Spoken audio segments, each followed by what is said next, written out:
বেশ বহুত দিন পর উঠলাম ঘুম থেকে সকাল সকালে। উঠে হাঁটতে বেরোইছি, দেখি চারদিকে প্রচুর কুয়াশা, ভালোভাবে দেখা যাচ্ছে না। খুব ভালো লাগলো পরিবেশটা। তো হাঁটাহাঁটি শেষে কারখানায় আসলাম। এখানে একটু মুড়ি ভাজা দেখলাম কিছুক্ষণ। তারপরে দুপুরে খাওয়া দাওয়া করে ঘুমাইছি। উঠে দেখি সন্ধ্যা লেগে গেছে, তাড়াহুড়া করে রেডি হচ্ছি, বাইরে যাব এই জন্য। সারাদিন তো এভাবে চলে গেল।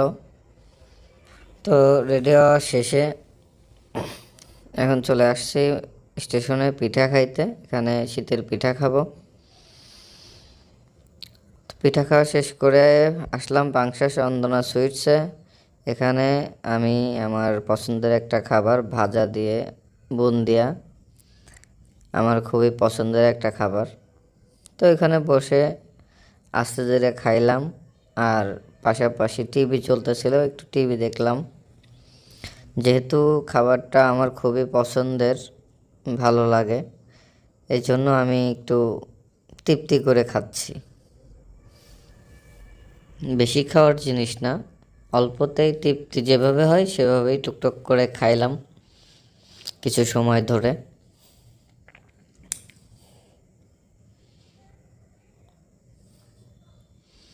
তো এখান থেকে খাওয়া দাওয়া শেষ করে চলে আসলাম ভাইয়ের চায়ের দোকানে। আসার সাথে সাথেই ভাই চা দিল, চা খাইলাম, আর ভাইয়ের সাথে পাশাপাশি গল্প করতে থাকলাম। এখানে ভাই চা খুবই ভালো বানায়। সকল ধরনের চা এখানে পাওয়া যায়, দুধ চা, রং চা, কফি, সব ধরনের। তো এখান থেকে চা শেষ করলাম। চা শেষ করে চলে আসলাম ব্যাডমিন্টন খেলার কোর্টে।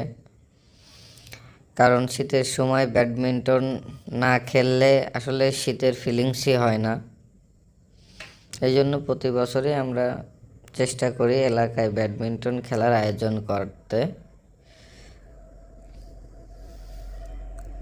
তো আশেপাশে অনেক সিনিয়ররাই ছিল, হালকা কিছু আয়োজনের ব্যবস্থাও ছিল।